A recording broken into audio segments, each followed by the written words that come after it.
Hello and welcome to Choose to Challenge Special Edition. It is a spotlight. We are in Women's History Month, and I'm so excited because I have some amazing women on tap for you this month. We're about to hear from some movers and shakers and individuals who are standing in their power, their truth, and their authenticity to bring about change, not only for their community, the nation, but ultimately the world. And today I have a very special guest, Arnetta Cameron, and she is we're going to unpackage a little bit about her backstory and understand her why when it comes to showing up in service and in leadership. We'll be right back in just a moment with none other than Arnetta Cameron.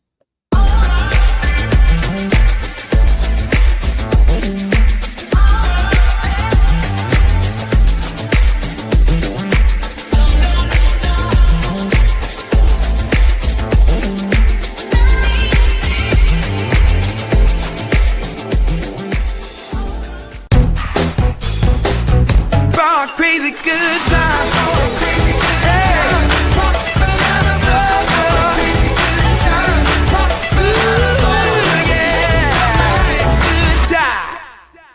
How's it going, Arnetta? Going well. Good day. How are you, LaWanna? I'm doing well. Happy Women's History Month. Thank you. Same to you. Thank you. Thank you. Well, you said something when we spoke a while ago, and I love this, and it caused me to just write it down because I think it really speaks to the heart of who you are. And I want you to explain this a little bit as you take us into a little bit of your origin story. You told me that when you look at your life today and even look back on where you've come from, you said, I found that I have served my way to success. Yes. Tell us a little bit about that service. Oh, absolutely. It started at a very young age. I watched the women in my family serve, the women and the men in my family serve, but especially the women influence how I want to serve in my community, in my family. My grandmother, in fact, is being honored in the Casey Historical Museum for Women's History Month in Casey, South Carolina, because she was a true servant. She served her household, her community, the church. I just always was around women that were serving others, and it made me want to be just like them. I come from powerful stock, and I'm only hoping to live up to the standard they created for us. I love that. So I didn't know we were going to get a little bit more of women's history in this. So tell us a little bit about Yes. this amazing woman who was your grandmother, and Great we grand. all stand on the shoulders of giants, right? So Exactly. congratulations to you and your family for this honor being bestowed on her, and introduce us to her if you don't mind. Absolutely. I would love to.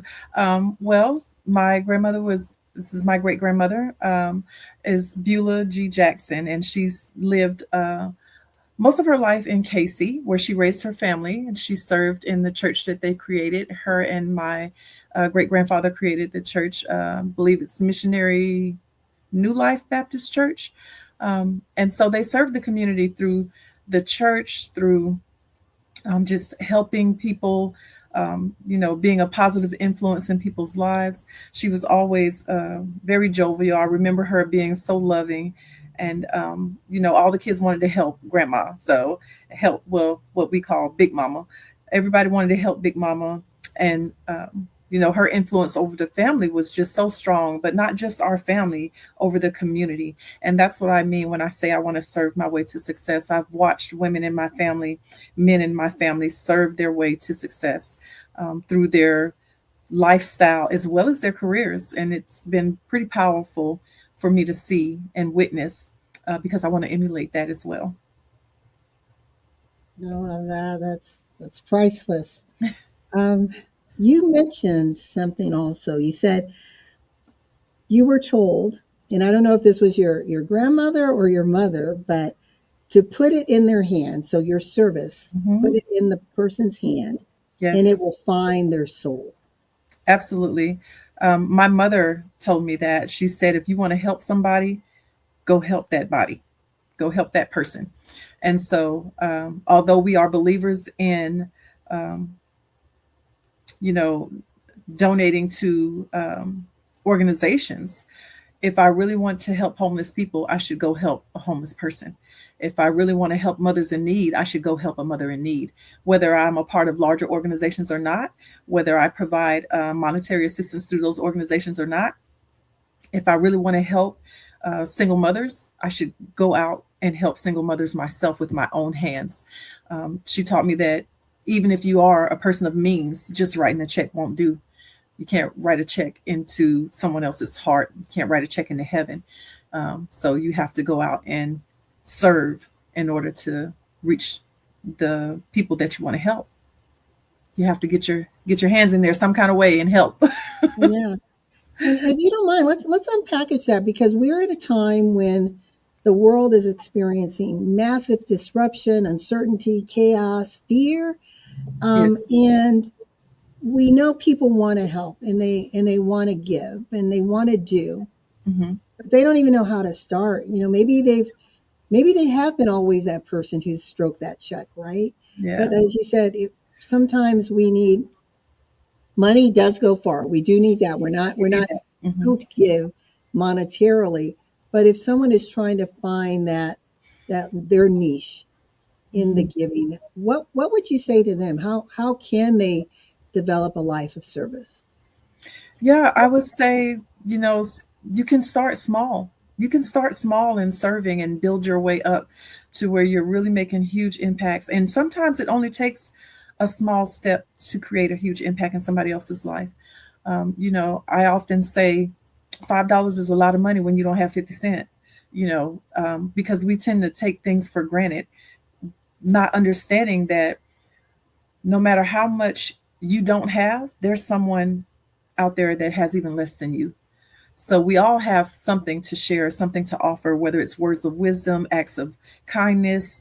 Um, Women, we tend to have clothing in abundance. There are women out there that are starting over and have nothing. I could certainly afford to provide some clothing to a woman in need, even if it's just an outfit for an interview so that she can have a better chance at bettering herself. You never know what that one outfit, that power suit, might do for that young lady's confidence, might do for her career. You just don't know. You don't have to be wealthy. You don't have to um, be in a powerful position to powerfully position someone else for success. Hmm, I love that. You don't have to be in a powerful position Hmm. to position someone powerfully for success.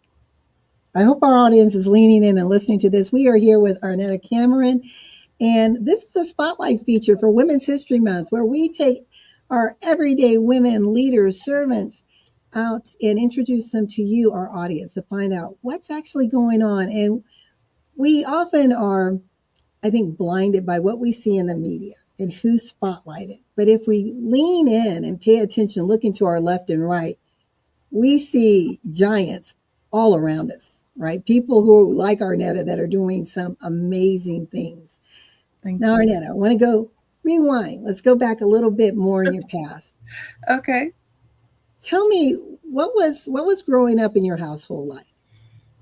Oh, fun times. Fun times. I had a bit of a large family. There was my mom, my dad. I have two brothers and two sisters. So there was quite a few of us. We all had different personalities, and I still have excited utterance to this day because if you wanted to be heard, you had to, speak up because there was always someone else speaking too. So I'm still working on that to this day. But I had a very happy childhood. Again, powerful parents. My father's a retired sergeant major. Um, so I learned what sacrifice was early because he sacrificed his time with his family to go serve this country. I didn't understand it early on. I was just mad that my dad wasn't around on my birthday.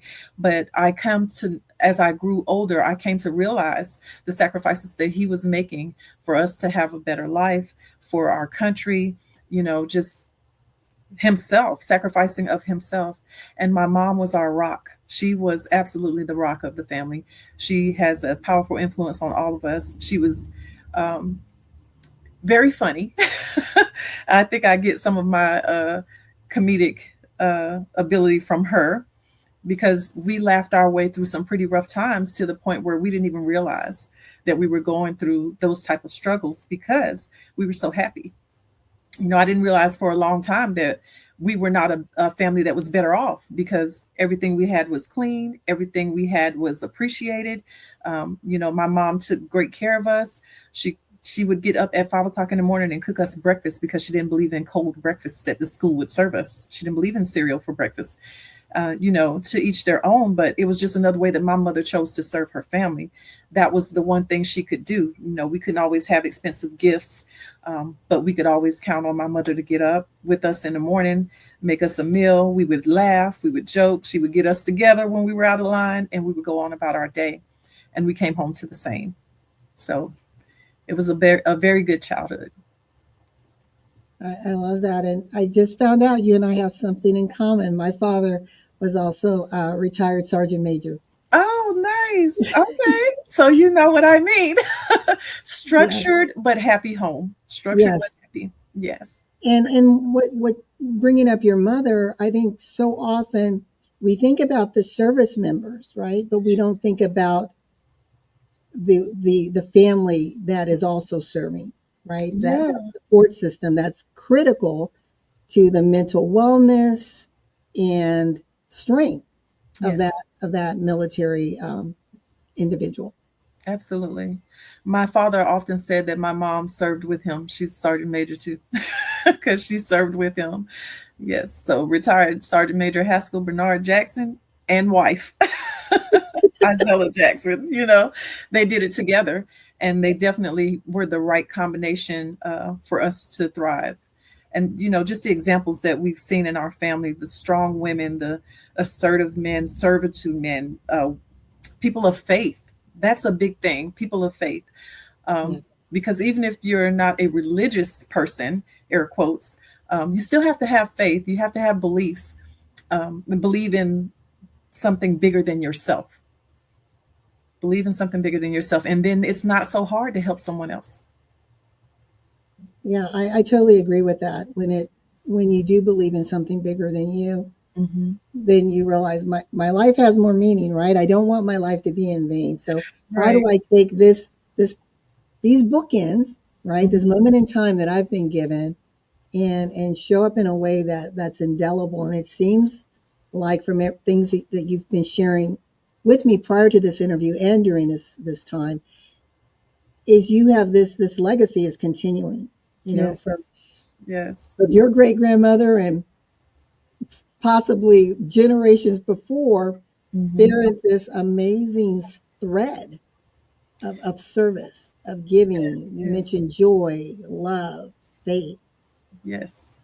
And my aunties, just phenomenal women, phenomenal, absolutely phenomenal women. Um, we have the loud, strong, bold to the um, silent strength to the one that can really resonate with the younger nieces and nephews. So we definitely have lots of examples to look to in my family, and not just me, because coming from a family of service, the community shares these powerful women with me, and it's such a great example to see. They taught us how to be. They taught us how to serve. They taught us how to serve our families and our communities and ourselves, because oftentimes you'll hear people say, especially my father, he would often say, I can't help someone who's not trying to help themselves. And so you lead by example. My father showed us an example of how to live. My mother reinforced that example by living it herself and instilling it in us. And so it goes on and on and on. And I'm pretty sure that's a lot of what had to happen in my father's family and his father's family in order for us to come from the heroes, the giants, the pillars of community that we do come from. It is a thread woven through our family, a thread of service. I love that. Now, you mentioned one of your earliest memories of serving as a child was when you were helping to care for your grandmother. Yeah, I wanted to go get her this and that. I wanted to be the one to bring the shoes or the blanket or the pillow. Same thing with my mom. I wanted to be the one to help my mom. You know, uh, um, it's just it brings me a type of currency that you can't spend on earth. It Mhm. brings you a type of joy that no one can take from you. Just being able to help someone, even from my humble position sometimes. I wasn't always on the path that I'm on now, but just being able to help someone else, it really added fuel for my tank, fuel for my rocket, I like to say. Well, I know that you've had multiple paths in your life as an adult, from entrepreneurship to Hmm. working in corporate back to entrepreneurship. Tell us Yes. about your first taste of entrepreneurship. What actually did you do, and how did your past fuel that decision? Yeah, my first taste of entrepreneurship, of course, back to my hero of a father, he provided me with $5,000 to start my first home care business. And I did non skilled home care because early on in my career, I was a certified nursing assistant. And I kept that license for over 20 something years. I think 24 years I had that license. Whenever life got hard, I would fall back on that. And I was very good at it because I would have family members come in and tell me, I haven't seen my dad dance in 10 years. I haven't seen my mother smile like this or laugh like this. And it was just a personality thing. I was able to really connect with them because of the family that I come from, and because I had been a CNA for quite a few years. But that was my first taste of entrepreneurship. I found success, but I also found sadness because they were people, not things, and I would get attached. But basically, to just get them out of their depressive state, I would play Frank Sinatra. I learned so much from them. I would sit and listen to their stories, hear about their families. And the next thing you know, we'd be up and dancing or trying to cook. I still can't cook to this day, but I've, tried to make cookies with someone's grandmother in the nursing home. And it's just brought me so much joy. I was not able to maintain that business at the time, but it is something that stays on my heart. I still volunteer, and I am considering going back to that because I've done what I had to do now. I'm at the point in life where I can do what I want to do, and I've always wanted to serve. So I plan to volunteer at some local community retirement centers here to find that joy again. I think that that's beautiful, and I have a friend, and she does just that. She's a songstress. Oh, So once a week she goes. I think it's on Friday evenings, and she's part of their local entertainment. yeah, And she often says it's just the joy, seeing their eyes light up. Some of these people don't have anyone visiting them on a regular basis, exactly, exactly. right? And we don't want to forget, our seniors. I think here in the U.S. we can do better when it comes to celebrating, our seniors.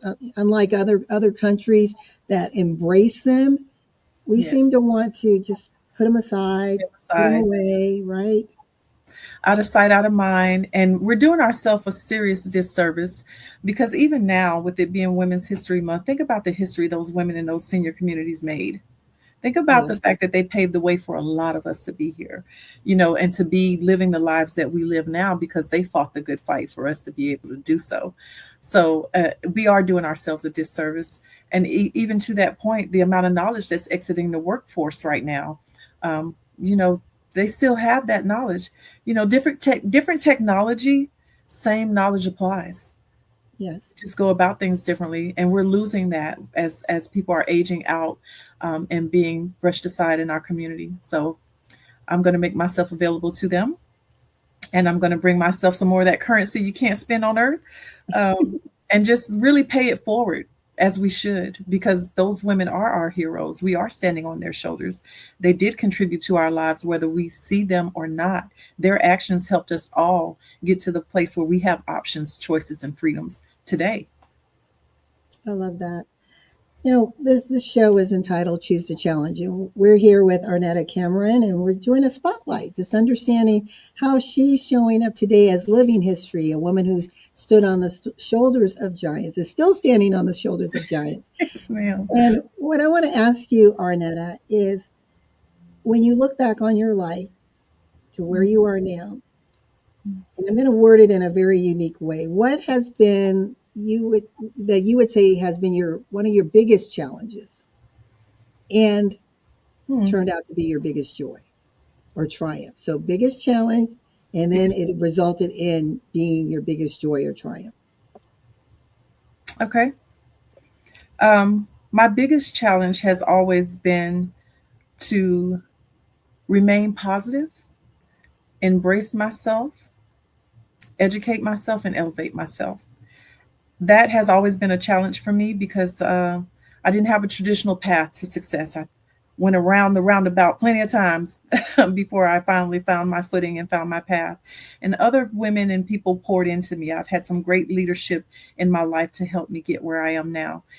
But it has also brought me the biggest joy to embrace myself, educate myself and elevate myself to where I am able to help do the same for others. So that has been my double-edged sword my entire life. And at the tip of that sword, I would have to say choosing to remain positive. Life is gonna life. We're all gonna go through things. Um, we're not just here for the fun parts. There's hard parts to it as well. But remaining positive and understanding how blessed you are at all times, even when things aren't going your way, even when you didn't get what you wanted, that is the key to everything. That is the key to everything. Choose to be positive, choose to be happy, choose to keep going, fail your way to success, serve your way to success, but keep going for success. Whatever that is in your mindset, just keep going for it until you get there and then help somebody else. We are almost out of time, and I want you to share a little story with our audience and tell us what lesson did you take away from that, and how has that helped you adjust your lens as you serve women, because you have not only your business, but you also have another network outreach where you help empower women. Yes, and And I do. this particular story is the one that you shared about your experience in, I believe it was Jamaica, with the young Oh, children. yes. Oh my gosh, my poor husband. My husband took me to Jamaica, and he likes to go off the beaten path. He likes to go down into um, the communities. So right outside of those beautiful, resorts with all the high end living and expensive things were some of the poorest people I've ever seen in my life. And I saw these young girls in school uniforms with no shoes. Their clothes were tattered. Um, you know, I my heart just went out to them, and I started giving away our money. And in my heart, I thought I was doing a good thing because these American dollars are going to go a long way for them, and I'm thinking I'm helping. But my husband taught me a lesson that day because there's a right way to help, and I actually put those girls in danger by handing them those American dollars in front of other people that could have harmed them to get them, taken them from them.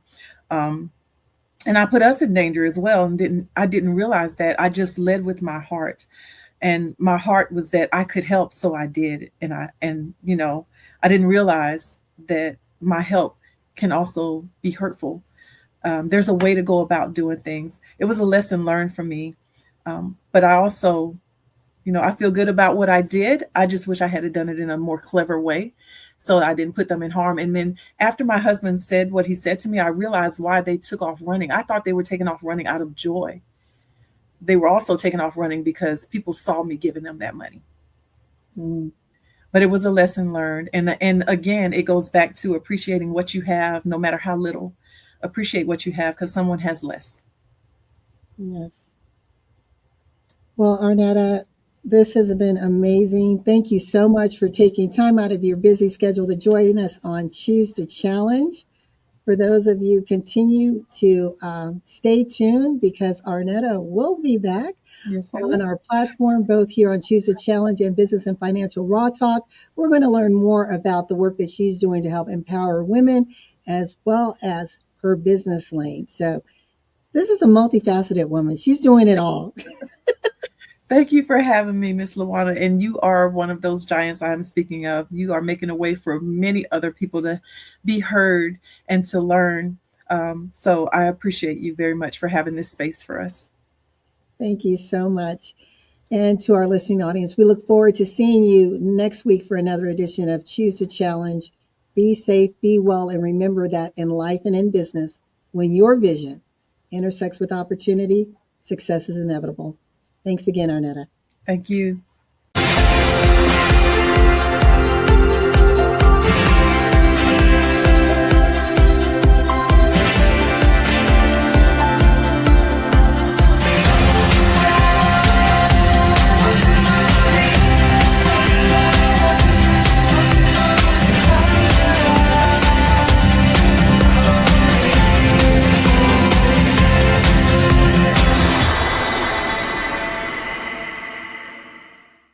All right. I am so excited because we are doing a little something different on the second half of Choose the Challenge. And this is where we get to introduce some dynamic individuals in the entrepreneurial lane. And today we have none other than Michelle Clarkson. How's it going, Michelle? It is going great. Thank you for having me today, LaWanna. Well, thank you for taking time out of your busy schedule and saying yes. And we're just going to do a little bit deep dive and kind of unpackage who is Michelle and what's all this buzz about meaningful moments of power. So, if you don't mind, can you tell us a little bit about who you are and what makes you tick? Absolutely. So, I am Michelle Clarkson, founder of Meaningful Moments of Power, and I help high achieving professional women who have been operating on autopilot in survival mode focus on what matters, switch those behaviors so that they can reclaim their voice, rebuild authority, and walk in their secure power. And how I got to that place as a woman who has had a life where I have experienced a lot of challenges, going back to my younger years when I was in college, I was in a relationship that ended up being a domestic abusive relationship.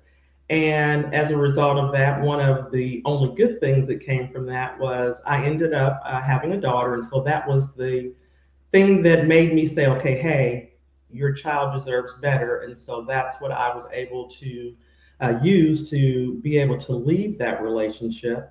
And then upon leaving that relationship, having to rebuild myself, my life, my character, who are you, and to learn what real love is about. And real love starts with respecting myself.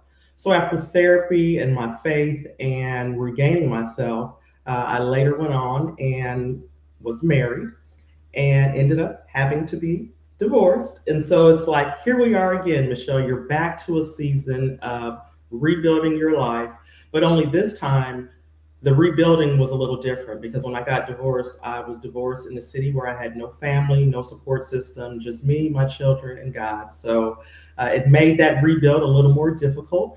And I really, at that time, poured myself into my work, just making sure I was that woman that was operating on autopilot in survival mode, just pouring into my work, trying to increase myself up the corporate ladder because I knew that my job was my livelihood and how I was going to be able to take care of my children.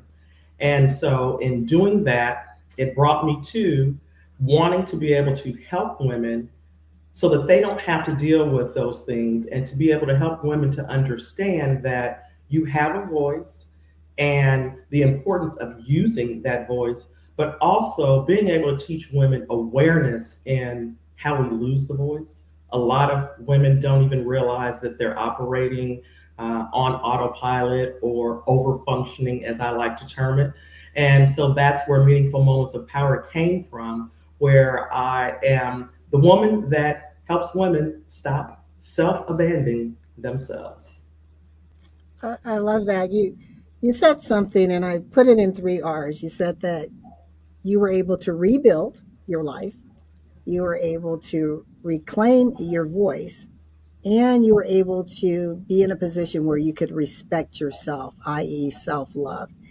And it's interesting that we as women, the nurturer of humanity, right?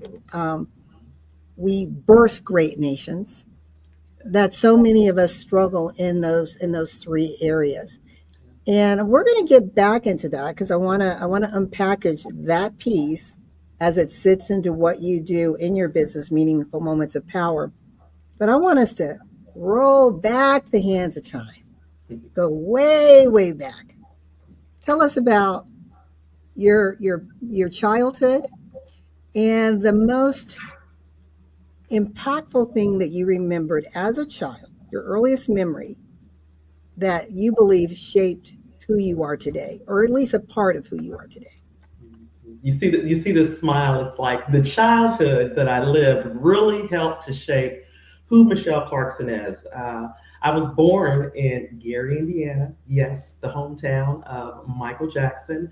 And my parents, at the age of 5, decided that they wanted to leave Gary, and we relocated to Indianapolis. They wanted to provide a better life for myself and my brother. They said that they didn't want to spend their time just working in the steel mill. So we relocated to Indianapolis, and my father at the time in Gary was a janitor in the school system. When he relocated to Indianapolis, he started working for a utility company. And as a young child, I watched him build himself up from the ground up, going from coming in to the company and building himself up to an executive at the time that he retired. And then with my mother, she took herself and went back to school, got her college degree when I was in high school. And so we both graduated together. So going back to an early age, I saw the importance of not giving up, doing all that you can, but the professionalism that I was able to watch as I watched my father navigate and lead teams and be a leader, that was an empathetic leader, a leader that truly cared about his team and building them up. So as a young girl, yes, I was playing with dolls, but when people would call and someone wasn't home, I was the one that was making messages and writing them down on a notepad with the time and all of that, as being the secretary at 7 years old. So the one thing from my childhood that I can say that impacted me into who I am today is being able to watch both of my parents work hard and build themselves up in corporate America, but just that professionalism, how you carry yourself, how you treat other people. And so those are the things that shape me as I continue to grow. And once I started getting into things that I enjoyed in high school and things like that, a lot of those things involved, oh, this is something where I can speak at. So when I was in high school, I was involved in public speaking and volunteering for things like that and helping people out, but always being the person that was the voice of reason that people came to for support, or the person that lended, my voice for support or a helping hand. So those are the things from my childhood that impacted me into who I am today, to be the woman that wants to make sure that I'm making a difference in the lives of other women. I love that, and it's amazing when we step back and it's like, wow, these seeds were planted so young, right? And then as you go through your own lived experiences, they're germinating in a way, as you said, it blossoms into who you are today. And you mentioned you saw the professionalism in your parents, but you used a particular word in describing your father. You said you saw him as an empathetic leader. Where we are today in the world, in a disruptive environment, in a time of uncertainty, not just here in the US, but around the world, why is empathetic leadership so important? Empathetic leadership is so important because one thing, when you are a leader, your team is only as strong as your leader. And when you are able to show empathy and show your team members that you truly care about them, that is what makes people, one, feel important, feeling seen, feeling heard, and knowing that I have someone who has my back, someone that I can look up to and learn from. But not only that, someone that I know, if I need help and support, they're going to do that. And one thing that I watched with him is the way that he uplifted other people. Like, he was a mentor to so many people, not just people that reported to him, even up until his death. And even today, my mother still has people that reach out to her from his professional life, people that he mentored, and that was the impact that he had. And so I think today we don't see that as much with leaders because, one, things have changed in the corporate world. And I think a lot of the work life balance and the demands that are placed on some of our leaders, a lot of leaders are just in that go, go, go. And just like I talk about the over functioning woman that I help, there are a lot of high achieving professional women that are leaders, but they're just operating on autopilot. And so sometimes they don't have the opportunity to really be able to see that I'm not really pouring into my team or supporting them in that manner. And when you can be that empathetic leader, it does so much for the people that you manage and that you're working with, because you are really being a part of their success by pouring into them with your knowledge, your heart, and letting them know how much you truly care. You're on mute. I'm on mute, so I'll adjust that.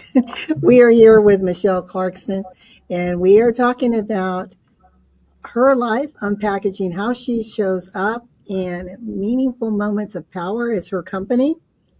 And we were unpackaging how we can, when we look back, realize how much of who we are is seated in our lived experiences and who poured into us and who we saw as our first mentors and examples. And she gave a beautiful story about her parents, and we're talking about empathetic leadership. But now let's get right into Meaningful Moments of Power. Yes. Number one, how did you come up with the name? And number two, remember we were talking about those 3 R's, right? You rebuild, you reclaim, and then you were able to respect yourself. Yes. Give us the intersect of this business concept and construct, the origin of its name, and then how it bridges to success in those 3 areas. Awesome.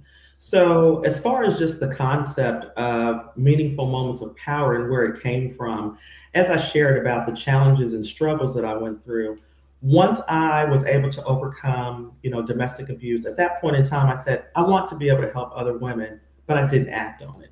And then after going through my divorce and navigating the challenges of being a single mother while navigating corporate America, just the demands on your time, the financial struggles that may go behind being a single mom at times, I said then, I want to help other women, and I didn't at that time. And so it wasn't until my father passed away that he reminded me of the voice that I have and what I've been saying for so long that I wanted to do. And he told me, you need to use your voice. So that is really where the nudge came to me that now is the time, and I stepped into my purpose. And so where Meaningful Moments of Power came from, because at first I was just doing more so motivational speaking and inspiration. And so I was dropping those meaningful moments of power onto other women. So that's where the name came from. But the intersection that happened was from the things that I had to overcome, going back to those 3 R's, those were the things that the foundation of Meaningful Moments of Power were built on, and the things that I said that I want to be able to help other women with. So the things that I dealt with in life brought me to Meaningful Moments of Power so that I could be able to be the one to be the relief for a woman, to help her understand that you are fine, you are not broken. There is just a shift that needs to happen, and I am here to help with that recalibration. So that's where the intersection in the two came to be, with the focus, as you highlighted, on those 3 R's that I mentioned. The rebuild. I love that. And you're giving women, it seems like in your space, in your coaching, you're giving individuals space to take up space and to say it's okay, right? You're giving permission, and it's sad to think that sometimes we are seeking for permission just to show up in our authenticity and reclaim that voice, right? And hold on to it. Yes, yes. And one of the things within my coaching that I work with a lot of my clients on is I have developed what I call my 5-step secure power method. And one of the 5 steps is ownership. And the ownership piece is so important, going back to what you just said, and that permission. Like, you have permission to be whoever you want to be and do whatever you want to do. Love yourself, but you have to own that. And it's not until you do that that the shift does, you won't see the shift, you won't see the change in your life until you totally own who you are. Oh, I love that, and that's a perfect transition to this next question. As I believe everyone is a superhero, right? We are brought here for a time such as this, and it's what we do within the space of time. And so I want to ask you, Michelle, what impact do you bring to humanity as a superhero, and what do you want your legacy to be? Awesome. And what a question. It's like, that is awesome. I would say the impact that I bring to the world as a superhero is the impact to people for them to understand the greatness that exists within them and being able to help them if they're not aware of that greatness, to be able to help them to pull that with that's already inside, to pull that out of them so that they can operate from power and have a life that is fulfilling. So being able with my superpower to be the one to instill, if it's not there, and pull it out of you, the greatness that exists in all of us, and helping people to understand how amazing we truly are. And the second part of that question, at the end of the day, when people think back on Michelle Clarkson, what's your legacy going to say? When people think back on Michelle Clarkson, they will say that she was a woman who was willing to pour into others.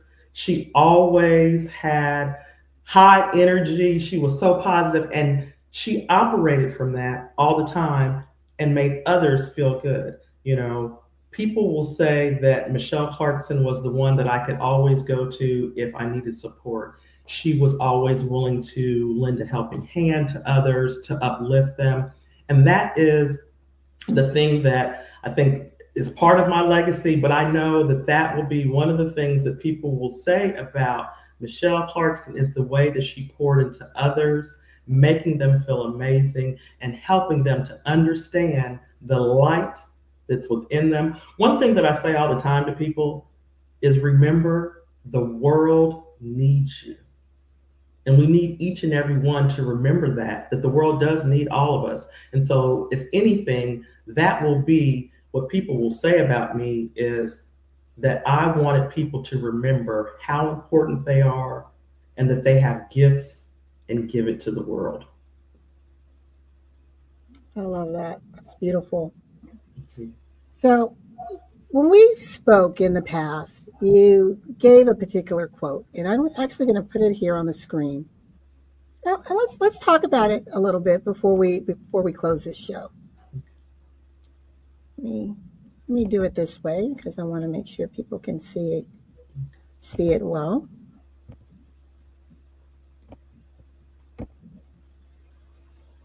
Here we go. Boundaries don't just protect your peace, they treat other people. They teach other people. Let me make this correction here. We are at 17-minute mark.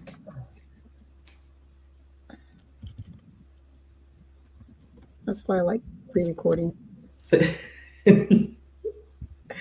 here we go.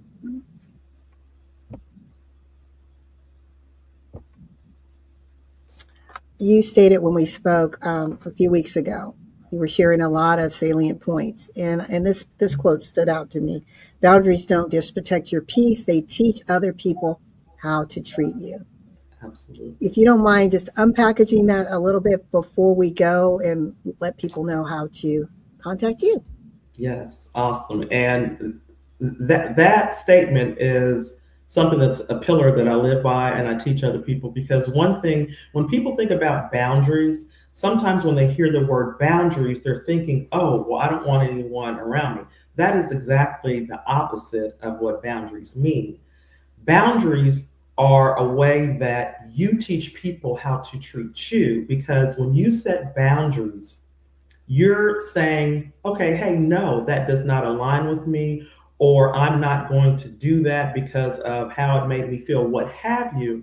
But when you start setting boundaries and people know that, okay, hey, I can't continue to test you with this that I've been messing with you on, they then know, oh, she's not going to entertain that. And so you're teaching someone else how to treat you. A prime example when it comes to relationships, a lot of times when when I work with women sometimes and I tell them that you teach a man how to treat you. And it first starts with the way that you respect yourself. Those are the boundaries that you're placing on yourself. And so if you have boundaries where you're respecting yourself and someone else is able to see that, well, they know how they must treat you.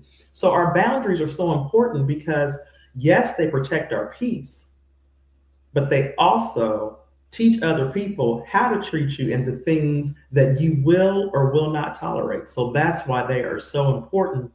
And when we set boundaries, there should be no guilt that you feel about them at all. So that's something that, I continue to teach women, teach anyone that your boundaries are so important. And so one of the things also I think you said is letting everyone know how they can connect with me. Yes. So you can connect with me on my socials, on Facebook at Michelle Clarkson, or on LinkedIn at Michelle Clarkson, or you can reach out to me directly at michelle@meaningfulmomentsofpower.com. If you're a high performing professional or woman in leadership who is overwhelmed, stretched too thin, or frustrated because you're carrying more than you should, I can help. I work with leaders who are navigating visibility, responsibility, and pressure that need clearer boundaries, stronger communication, and to feel more confident in how you show up at work and in life. With my coaching, I help you focus on what matters, give you practical tools and tips to keep you from over-functioning so that leadership feels sustainable again and not exhausting. If you're ready to lead with confidence and clarity, connect with me directly at michelle@meaningfulmomentsofpower.com or on LinkedIn or Facebook at Michelle Clarkson, and together, let's unlock your power. Oh, Michelle, this has been amazing. We're already out of time, but again, I'm going to put this information below so you'll know exactly how to reach out, connect with Michelle, learn more about what she's doing. And if you are a woman who feels like, how do I rebuild? How do I reclaim my voice? How do I start to respect and love myself? Michelle Clarkson is the guide to help you get there. Michelle, thank you so very much for joining us for Choose to Challenge. Thank you so much, LaWanna, for the opportunity to be here today. Thank you. And for those of you, join us next week for another edition of Choose to Challenge. And remember that in life and in business, when your vision intersects with opportunity, success is inevitable. Be safe, be well. Bye for now.